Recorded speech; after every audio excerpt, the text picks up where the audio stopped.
They say not every love story ends with a fight. Some end with silence, with rain, and with two people finally realizing that goodbye doesn't always mean hate. Sometimes, it just means peace. The rain hadn't stopped all evening. It came down in sheets, soft at first, then fierce, drumming against the old metal roof of the station. The world outside was a blur, lights smeared into color, umbrellas bent under the wind, and puddles reflecting passing headlights like broken stars. Emma stood under the dim glow of a flickering lamp, her suitcase planted firmly beside her. She wasn't crying, not anymore. She'd done enough of that in the past few days. Her eyes were swollen but calm, the kind of calm that comes after the storm inside has already spent itself. She checked her watch. The train would leave in 10 minutes. 10 more minutes and she would be gone, away from the city, away from the memories, away from him. Then she heard it, a distant, uneven rhythm of footsteps pounding against the wet pavement, fast, desperate, unmistakable. She didn't need to turn to know who it was, James. He pushed through the sliding doors, soaked from head to toe. His hair dripped water into his eyes. His shirt clung to him, heavy with rain. He looked around frantically until his gaze landed on her, and for a moment, everything else disappeared. The distant traffic, the hum of the station, the ceaseless rhythm of the rain, it all faded into a single, sharp focus. He was here. "Emma!" he called, his voice cracking slightly, echoing through the near-empty station. She froze, closing her eyes for just a second before turning to face him. She had rehearsed this moment in her mind, imagined all the things she would say, all the strength she would summon. But seeing him there, so disheveled and raw, made the words catch in her throat. "James," she said quietly, "what are you doing here?" He walked toward her, his breath visible in the cold air. Each step seemed to close not just the physical distance, but the emotional chasm that had opened between them. "I couldn't let you leave like this," he said, his voice earnest, pleading. "Not without trying, not without saying." She cut him off gently, raising a hand. "James, don't." The word was barely a whisper, but it carried the weight of 1,000 arguments, 1,000 sleepless nights. "No, listen," he insisted, taking another step closer, his eyes locked on hers. "I know things have been hard. I know we've both said things we didn't mean. But we can fix this. We always find a way back, don't we? Remember that time in Boston? Or after my dad's? We always find our way back to each other." Emma looked down, her fingers tightening around the cold, worn handle of her suitcase. That suitcase held more than just clothes. It held the finality of her decision. "That's just it," she whispered, the truth of it landing softly between them. "We keep finding our way back, but never forward." The silence that followed was heavy, filled with everything left unsaid, with the ghosts of shared laughter and the echoes of bitter fights. It was a silence that spoke volumes about their journey, a beautiful, chaotic, circular path that always led them back to the same painful starting point.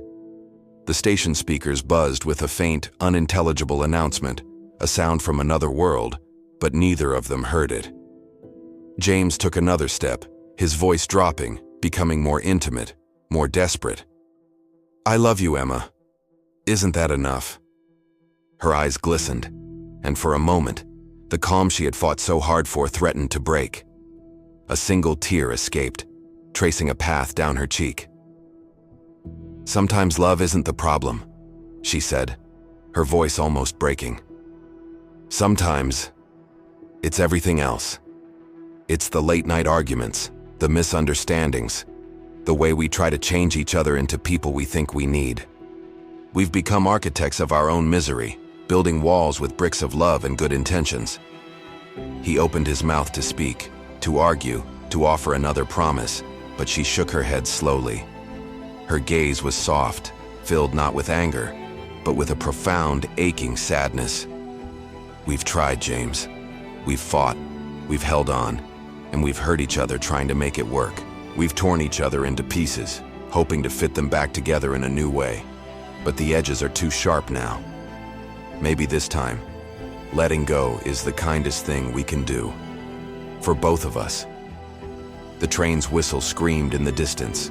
Long, low, and final. It was a sound of departure, a sound of an ending.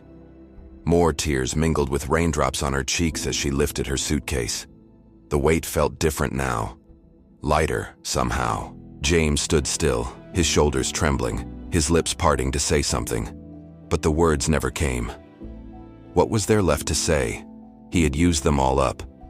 Emma stepped closer and reached up, her cold fingers brushing his wet hair from his forehead in a familiar, tender gesture. For a second, they just stood there. Two people who once knew every corner of each other's souls, every secret dream, and hidden fear, now standing on opposite sides of goodbye. It was a space filled with the intimacy of strangers. "Take care of yourself," she whispered. She turned, walked toward the train, and boarded without looking back. Each step was a deliberate act of letting go. Through the window, she saw him standing alone on the platform, motionless, drenched, but still watching. He was a solitary figure against the swirling rain and the indifferent lights of the station. She pressed her palm against the cool glass as the train began to move, a silent, final touch. James lifted his hand too, mirroring her gesture, but the distance grew between them until he was just a blur swallowed by the rain. As the city lights faded behind her, Emma rested her head against the cold window, the rhythmic clatter of the tracks a soothing lullaby. She whispered softly, almost to herself, a final acceptance of their shared story. Sometimes love isn't about forever. Sometimes it's about knowing when to stop fighting the tide. Back on the platform, James stood alone in the storm, the rain washing over him, but he no longer felt the cold. He whispered into the night, a quiet revelation to the wind. Maybe this is how love says goodbye. Not every story ends because love fades. Sometimes it ends because two hearts finally understand that peace is better than pieces. If this story resonated with you, let us know in the comments. We all have stories of goodbye. Thank you for watching, and don't forget to like and subscribe for more content that speaks to the heart.